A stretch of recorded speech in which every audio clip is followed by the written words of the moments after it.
Assalamualaikum warahmatullahi wabarakatuh. Salam kenal dari Ibu Rini Piskasari, Guru IPA SMP Negeri 2 Bengkulu Utara. Selamat, kamu sekarang telah menjadi peserta didik kelas 7. Saatnya kamu mempelajari lebih dalam lagi tentang benda-benda yang ada di sekitarmu. Di pertemuan awal ini, kita akan membahas materi tentang objek IPA dan pengamatannya.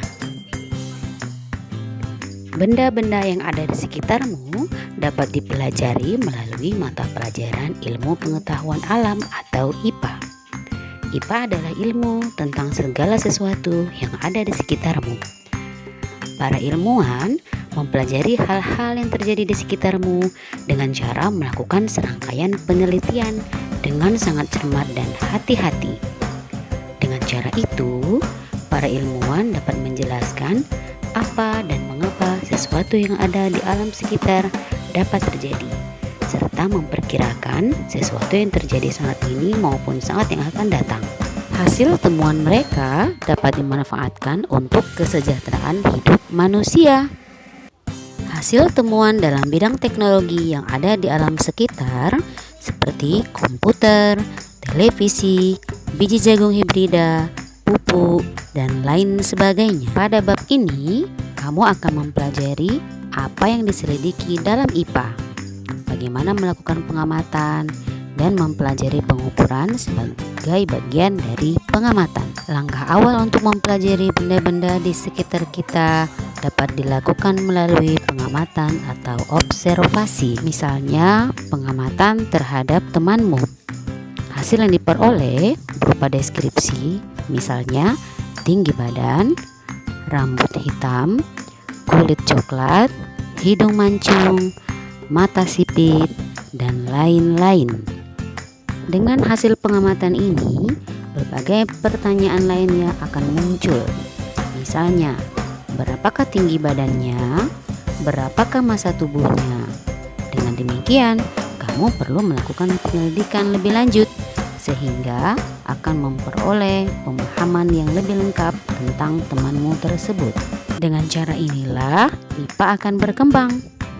Penyelidikan ilmiah IPA melibatkan sejumlah proses yang harus dikuasai, antara lain sebagai berikut. 1. Pengamatan. Menggunakan panca indera termasuk melakukan pengukuran dengan alat ukur yang sesuai. Pengamatan dilakukan untuk mengumpulkan data dan informasi. 2.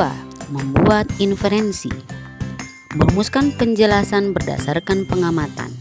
Penjelasan ini digunakan untuk menemukan pola-pola atau hubungan antar aspek yang diamati dan membuat perkiraan.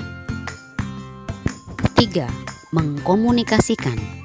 Mengkomunikasikan hasil penyelidikan baik lisan maupun tulisan. Hal yang dikomunikasikan termasuk data yang disajikan dalam bentuk tabel, grafik, bagan, dan gambar yang relevan.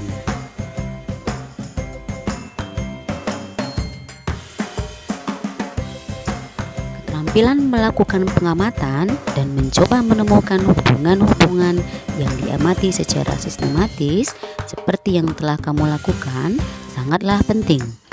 Dengan keterampilan ini, kamu dapat mengetahui bagaimana mengumpulkan fakta dan menghubungkan fakta-fakta untuk membuat suatu penafsiran atau kesimpulan.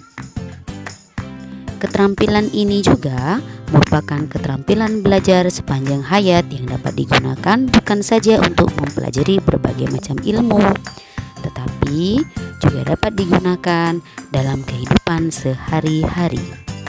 Kegunaan belajar IPA. 1. Meningkatkan kualitas hidup. 2. Memahami berbagai hal di sekitar kita. 3. Menyelesaikan masalah. 4. Berpikir logis dan sistematis.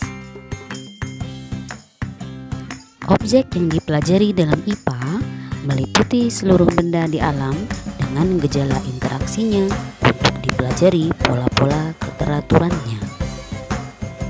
Objek tersebut dapat berupa benda yang sangat kecil, misalnya bakteri, virus, bahkan partikel-partikel penyusun atom. Juga juga dapat berupa benda-benda yang berukuran sangat besar, misalnya lautan, bumi, matahari, hingga jagat raya ini.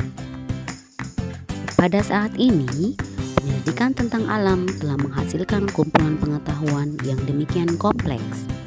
Untuk memudahkan, pengetahuan-pengetahuan tersebut digolongkan menjadi 4. 1. Fisika, mempelajari tentang aspek mendasar alam, misalnya materi, energi, gaya, gerak, panas, cahaya, dan berbagai gejala alam fisik lainnya. 2. Kimia, meliputi penyelidikan tentang penyusun dan perubahan zat. 3. Biologi, mempelajari tentang sistem kehidupan mulai dari ukuran renik sampai dengan lingkungan yang sangat luas. 4. Ilmu bumi dan antariksa, mempelajari asal mula bumi, perkembangan dan keadaan saat ini, bintang-bintang, planet-planet, dan berbagai benda langit lainnya. Sampai berjumpa di pertemuan berikutnya.